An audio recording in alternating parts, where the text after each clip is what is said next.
Shalom, Assalamualaikum warahmatullahi wabarakatuh. Perkenalkan, nama saya Bekriani Nisya Simendap dengan NIM 210811020108 beserta teman saya Billy Parida dengan NIM 210811020158. Saya perwakilan dari kelompok 1 yang akan menjelaskan mengenai materi pengantar perpajakan umum. Assalamualaikum warahmatullahi wabarakatuh. Perkenalkan, nama saya Yasmin Salsabila Kanima dengan NIM 230811020010 beserta teman saya Wingli Londa 230811020009. Di sini kami sebagai kelompok 2 akan memberikan materi tentang ketentuan umum dan tata cara perpajakan.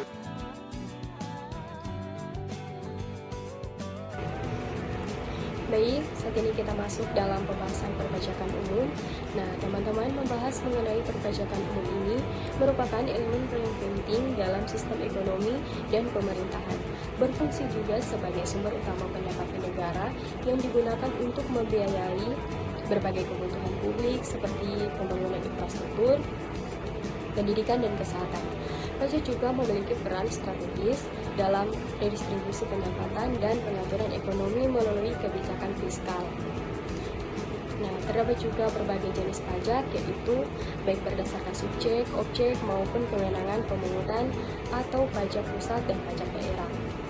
Pajak bisa bersifat langsung seperti pajak penghasilan atau PPh, atau tidak langsung seperti pajak pertambahan nilai atau PPN. Dalam penerapannya, prinsip-prinsip perpajakan seperti keadilan, kepastian, kemudahan, dan efisiensi menjadi paduan utama agar sistem perpajakan dapat berjalan efektif dan adil bagi semua lapisan masyarakat. Sistem pemungutan pajak di Indonesia didasarkan pada self-assessment, di mana wajib pajak berkewajiban menghitung, melaporkan, dan membayar pajak secara mandiri. Meskipun pajak merupakan kewajiban yang harus dipenuhi oleh setiap warga negara dan badan usaha, tantangan dalam perpajakan seperti penghindaran pajak dan kompleksitas aturan masih menjadi isu yang perlu diatasi pemerintah. Terus berupaya memperbaiki sistem perpajakan, baik melalui kebijakan baru maupun teknologi seperti peningkatan kepatuhan dan transportasi. Meningkatkan kebutuhan dan transparansi.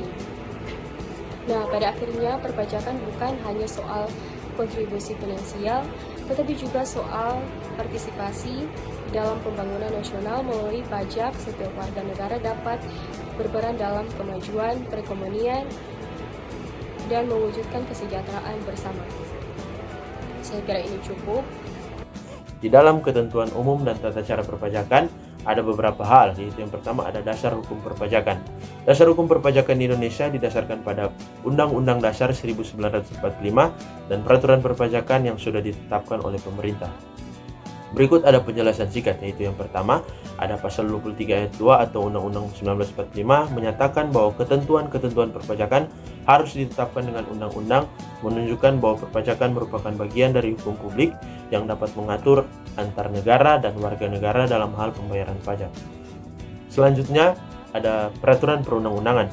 Peraturan perundang-undangan yang mengatur pajak penghasilan seperti Undang-Undang Nomor 7 Tahun 1983, Nomor 10 Tahun 1994, dan Nomor 36 Tahun 2008 yang dapat memberikan detail tentang dasar hukum pajak penghasilan.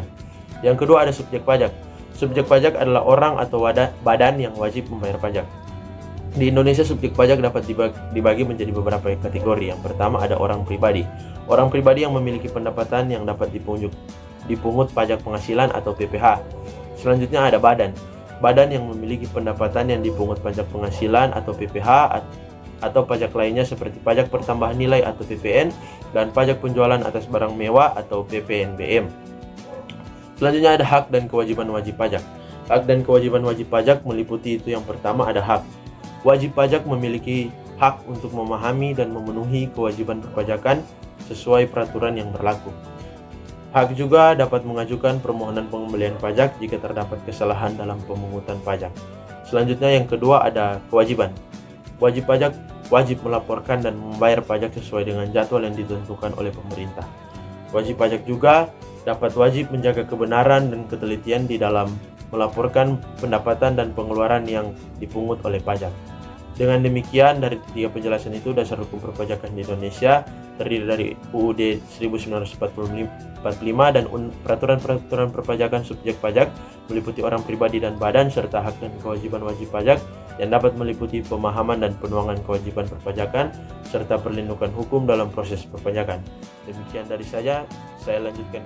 Jadi kita masuk pada bagian yang keempat, yaitu sistem pemungutan pajak. Sistem pemungutan pajak adalah mekanisme yang digunakan oleh pemerintah untuk mengumpulkan pajak dari wajib pajak. Sistem ini digunakan untuk membiayai layanan publik seperti kesehatan, pendidikan, infrastruktur, dan pertahanan.